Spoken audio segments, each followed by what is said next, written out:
Hello, good afternoon students. કેમ છો બધા? એકદમ મજામાં.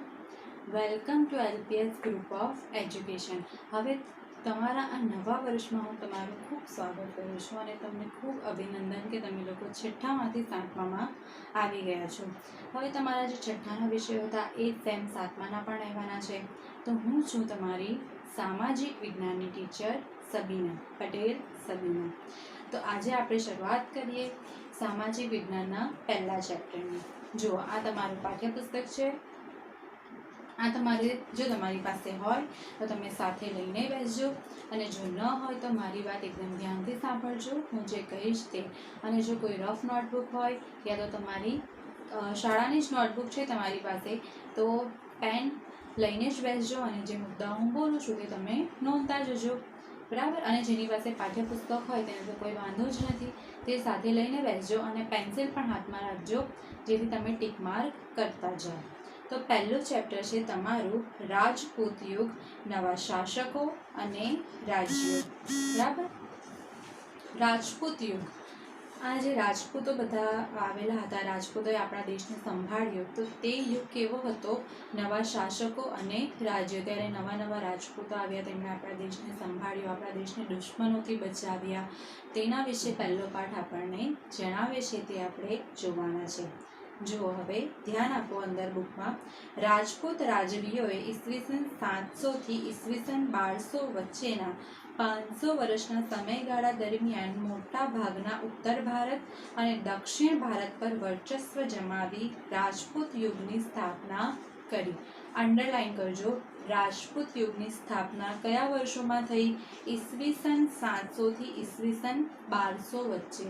ઈસવીસન 700 થી ઈસવીસન 1200 એટલે કે 500 વર્ષના સમયગાળા દરમિયાન ઉત્તર ભારતના ઉત્તર સાઈડ કયા કયા રાજ્યો આવે છે? તો હિમાલય, જમ્મુ કાશ્મીર, પંજાબ, બરાબર. એ બધું શું કહેવાય છે? ઉત્તર ભારત. તો તે ઉત્તર ભારત અને દક્ષિણ ભારત. દક્ષિણ ભારત એટલે કે નીચે, ત્યાં કયા કયા રાજ્યો આવે છે? તો તમિલનાડુ, આંધ્રપ્રદેશ, કેરેલા, એ બધું દક્ષિણ ભારતમાં આવે છે. તો એ ઉત્તર ભારત અને દક્ષિણ ભારત પર રાજપૂતોએ પોતાનું વર્ચસ્વ જમાવ્યું. તે રાજ્યો તેમણે જીતી લીધા અને ઈસવીસન 700 થી 1200 સુધીના સમયગાળા દરમિયાન તેમણે આ બધું કર્યું, એટલે કે ઉત્તર ભારત અને દક્ષિણ ભારત પર પોતાનું વર્ચસ્વ જમાવ્યું. અને કયા યુગની સ્થાપના કરી? રાજપૂત યુગની સ્થાપના કરી. તેમણે ભારતીય હિન્દુ સંસ્કૃતિને પ્રજ્વલિત રાખી. ભારતીય હિન્દુ સંસ્કૃતિ, આ જે હિન્દુ સંસ્કૃતિ છે તેને શું કરી? પ્રજ્વલિત રાખી, એટલે કે ઝળહળતી રાખી. આ તમામ નાના મોટા છતાં નોંધપાત્ર એવા રાજપૂત રાજ્યો ક્યાં અને કેવા હતા તે આપણે વિસ્તારથી જોઈએ. આ જે તેમના જે તમામ નાના મોટા છતાં કેવા રાજ્યો, નોંધપાત્ર એવા રાજપૂત રાજ્યો ક્યાં તે કેવા હતા તે આપણે હવે જોઈએ. એટલે કે એમના રાજપૂતોના રાજ્યો ક્યાં હતા તે આપણે હવે આ પાઠમાં વિસ્તારથી જોવાનું છે. તો પહેલું ટોપિક છે, જુઓ, હર્ષવર્ધન પછીનો સમયગાળો. હર્ષવર્ધન એટલે કે સમ્રાટ હર્ષવર્ધન. સમ્રાટ હર્ષવર્ધન પછીનો સમયગાળો આપણે જોવાનો છે. જો સમ્રાટ હર્ષવર્ધનનો ફોટો પણ તમને આપેલો છે. જો તમને તમારી પાસે પાઠ્યપુસ્તક ન હોય તો હું તમને બતાવું. આ છે સમ્રાટ હર્ષવર્ધન. 7મી સદીમાં હર્ષવર્ધનના અવસાન બાદ, એટલે કે તેમના મરી ગયા બાદ, ઉત્તર ભારતમાં તેમના વિશાળ સામ્રાજ્યનું, ઉત્તર ભારતમાં એટલે કે જમ્મુ કાશ્મીર, પંજાબ, રાજસ્થાન, એ બધા ઉત્તર ભારતમાં તેમના વિશાળ સામ્રાજ્યનું નાના નાના સ્વતંત્ર રાજ્યોમાં વિભાજન થયું. તેમનું આ જે સમ્રાટ હર્ષવર્ધન છે તેમનું બહુ જ મોટું રાજ્ય હતું, એમના બધું એક હતું. ત્યાં એમના અવસાન બાદ શું થયું? એ આટલા મોટા રાજ્યના નાના નાના ટુકડાઓ થઈ ગયા અને બધા ટુકડાઓ અલગ અલગ રાજ્યો કહેવાયા. એક મોટા રાજ્યમાંથી નાના નાના અલગ અલગ ટુકડાઓ થઈ ગયા અને એટલા બધા રાજ્યો થયા.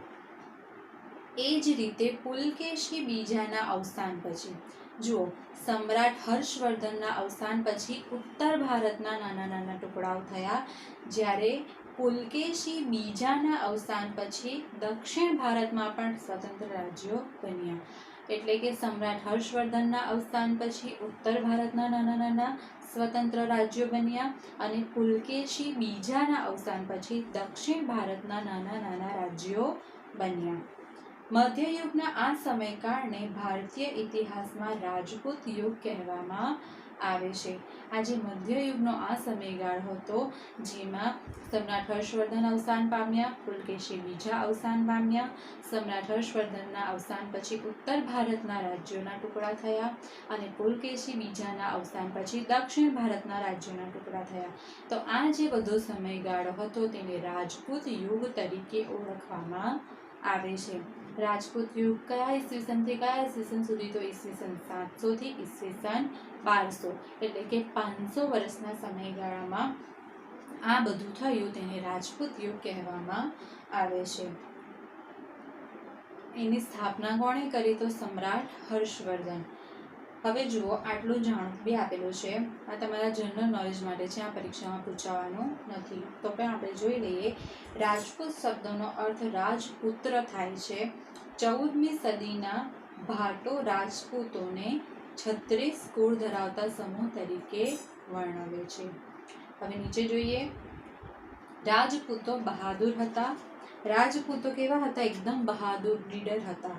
એટલા જ ટેકીલા હતા, એટલે કે એકબીજાને મદદ કરવાવાળા હતા, ટેકો આપવાવાળા હતા. આપેલ વચન પ્રાણને ભોગે પણ પાળતા. તેમણે જે વચન આપી દીધું હોય, પેલું કહે ને, એક બાર જો કમિટમેન્ટ कर दी उसके बाद में खुद की भी नहीं सुनता. તો એવા જ આવા કઈ રાજપૂત હતા કે એકવાર જો તેમણે વચન આપી દીધું એટલે વાત ત્યાં જ પૂરી થઈ ગઈ. પોતાનો પ્રાણ આપીને પણ તેઓ પોતાનું વચન પાળતા જ. દુશ્મનની પીઠ બતાવવા કરતાં તેઓ મૃત્યુ વિશેષ પસંદ કરતા. દુશ્મનને તેઓ ક્યારે પણ પીઠ બતાવતા નહીં. યુદ્ધમાં પણ જતા તો ત્યાંથી ભાગતા નહીં. ભલે તેઓ ત્યાં શહીદ થઈ જતા, પરંતુ શું કરતા? દુશ્મનની પીઠ બતાવીને કાયરની જેમ, ડરપોકની જેમ ત્યાંથી ભાગતા નહીં. તેના કરતાં તેઓ મૃત્યુ વિશેષ પસંદ કરતા. તેઓ ગૌ બ્રાહ્મણ પ્રતિપાલક હતા. બ્રાહ્મણ પ્રતિપાલક, ગૌ બ્રાહ્મણ પ્રતિપાલક એટલે કે ગાયોને પાળવાવાળા બ્રાહ્મણ હતા. શરણે આવેલાનું તેઓ કોઈ પણ ભોગે રક્ષણ કરતા. એમની શરણે આવેલા, એમની મદદ માટે આવેલા, એમને મદદ કરવા આવેલા કે મદદ આપવા આવેલા, એ લોકોનું તેઓ કોઈ પણ ભોગે રક્ષણ કરતા. લડાઈમાં પણ અધર્મ આચરતા નહીં. અધર્મ એટલે કે ચીટિંગ. એ લોકો શું? લડાઈમાં ચીટિંગ ક્યારેય બી નહીં કરતા. એ લોકો ભલે એમ સામેવાળા પાસે જો એક તલવાર હોય ને તો પોતે પણ એક જ તલવારથી લડતા. એમની પાસે 2 તલવાર હોય તો બીજી ફેંકી દેતા. તો આવા કંઈક હતા રાજપૂત, એકદમ નિડર, સાહસિક અને એક બાર જો કમિટમેન્ટ કર દી उसके बाद में खुद की भी नहीं सुनता એવા રાજપૂતો હતા. તેઓ પોતાનું વચન પ્રાણના ભોગે પર પાળતા. બરાબર, પોતે વચન પાળવા માટે પોતે મૃત્યુ પણ એ લોકો લઈ લેતા. દુશ્મનને ક્યારે પણ દુશ્મનનો એકદમ બહાદુરીથી સામનો કરતા. ભારતની રાજપૂતાણીઓ વીરત્વ માટે વિખ્યાત હતી. બરાબર, વીરત્વ. જેવી રીતે રાજપૂત એટલા નીડર અને બહાદુર હતા, એવી જ તેમની રાજપૂતાણીઓ એટલે કે એમની બહેનો હોય કે એમની પત્નીઓ એ પણ એટલી જ નીડર અને બહાદુર હતી. પુત્ર અને પતિને હસતા મુખે યુદ્ધમાં વિદાય આપતી. પોતાના પુત્ર અને પતિને કેવી હસતા મુખે, રડવાના બેસતી કે મારા પતિ કે પુત્ર યુદ્ધમાં જાય છે, હવે પાછા આવશે કે નહીં. બરાબર, યુદ્ધમાં કોઈ પણ જાય તો એના પાછા આવવાનું કોઈ એકદમ નક્કી નથી હોતું. ત્યાં શું થાય તે આપણને ખબર હોતી નથી. છતાં પણ આવી રાજપૂતાણીઓ શું કરે? હસતા મુખે વિદાય કરે. સતીત્વ, નીડરતા અને સત્ય માટે તે પ્રાણની પણ પરવા કરતી નહીં. જેવી રીતે રાજપૂતો, જે બધા રાજાઓ હતા, રાજપૂત રાજાઓ, તે પણ પોતાની પ્રાણની પરવા કરતા નહીં, તેવી જ રીતે તેમની પત્નીઓ કે પુત્રીઓ પણ શું કરતી હતી? પ્રાણની પરવા કરતી નહીં. નીડર અને એકદમ સત્ય કહેવા માટે. જરૂર પડે તો હાથમાં તલવાર લઈને રણ મેદાને તે નીકળી પડતી. એટલે કે એમના પતિને જ્યારે બી જરૂર પડે, સેના ઓછી હોય તો પોતે પણ એકદમ તલવાર લઈને એમની સાથે લડવા માટે રણ મેદાનમાં એકદમ નીડરતાથી અને બહાદુરતાથી નીકળી પડતી. તમે બાજીરાવ મસ્તાની પિક્ચર મૂવી જોયું હશે, પછી પદ્માવત મૂવી જોયું હશે, ઝાંસીની રાણી લક્ષ્મીબાઈ જોયું હશે. એમાં તમે જોયું જ હશે કે ત્યાં તે સમયમાં એવી પત્નીઓ હતી કે પોતાના પતિને યુદ્ધમાં પણ મદદ કરતી. એ બધી જ મૂવીઓમાં તમને આ જોવા મળ્યું જ હશે. અને રાજાઓ પણ ત્યારે કેટલા નીડર અને બહાદુર હતા. એ લોકો ક્યારે પણ તમે મૂવીમાં જોયું હશે કે રાજાઓ હારી જાય છે, પરંતુ એ શેનાથી હારી જાય છે? તો ચીટિંગના લીધે હારી જાય છે. સામેવાળો એમની સાથે ચીટિંગ કરે છે એમને, તો એવી રીતે તે હારી જાય છે. બાકી એ લોકોની નીડરતા અને બહાદુરતાની તો કોઈ ઉદાહરણ જ નથી. એ લોકો એકદમ નીડર અને બહાદુર હતા. એ લોકોને લોકો શું કરે? ધોકો આપે, કારણ કે એમને ખબર કે યુદ્ધના મેદાનમાં આ લોકોથી આપણે હારવાના જ છે. સામેવાળાને ખબર કે આ લોકો આપણને હરાવી દેવાના છે, તેથી તે લોકો સાથે તે લોકો શું કરતા? ચીટિંગ કરીને જીતતા. આવી વીરાંગનાઓના આપણને અનેક ઉદાહરણો જોવા મળે છે. મેં હમણાં તમને ઉદાહરણ આપ્યા, ઝાંસીની રાણી કે પદ્માવતી, રાણી પદ્માવતી હતી, તે બધા જ કેવા હતા? એકદમ વીરાંગનાઓ. રણના મેદાનમાં પણ તલવાર લઈને ઉતરી પડતી. ભારતના મધ્યયુગીન ઇતિહાસમાં રણધીરા રાજપૂત શાસકોની વીરતા, સાહસ અને શૌર્યના પ્રસંગો નોંધાયેલા છે. ભારતના મધ્યયુગના ઇતિહાસમાં, બરાબર, આ બધું મધ્યયુગ છે. રાજપૂત યુગ એ કયા યુગમાં આવે છે? તો મધ્યયુગ. તો તેમાં રણધીરા રાજપૂત શાસકોની વીરતા, સાહસ અને શૌર્યના પ્રસંગો નોંધાયેલા છે. આશરે 500 વર્ષ સુધી રાજપૂતોએ ભારતને વિદેશી આક્રમણથી બચાવ્યા હતા. 500 વર્ષ આપણે જોયું આગળ કેટલા? ઈસવીસન 700 થી ઈસવીસન 1200, તો કેટલા વર્ષ થયા? 500 વર્ષ સુધી તેમણે શું કર્યું? ભારતને વિદેશના લોકોથી બચાવ્યા હતા, વિદેશી આક્રમણોથી બચાવ્યા હતા, અંગ્રેજોથી પણ બચાવીને રાખેલા હતા. આવા રાજપૂત રાજ્યવંશો વિશે આપણે આ પાઠમાં જાણવાના છે કે એવા રાજપૂતો કયા હતા, તેમણે શું પરાક્રમો કર્યા, તેમની નીડરતા, સાહસ, બહાદુરીના કિસ્સાઓ આપણે જાણવાના છે. 7મી સદીના અંતમાં સામંતશાહી શક્તિઓનો ઉદય થતા ભારત અનેક નાના મોટા ટુકડાઓમાં વહેંચાયો. તેનો સામંતશાહી શક્તિઓનો ઉદય થતા ભારત નાના મોટા ટુકડાઓમાં, ભારત એક સ્વતંત્ર ખૂબ જ મોટો દેશ હતો. પાકિસ્તાન પણ પહેલા આપણા દેશ સાથે જ જોડાયેલો હતો, પરંતુ પછી ભાગલા પડી ગયા.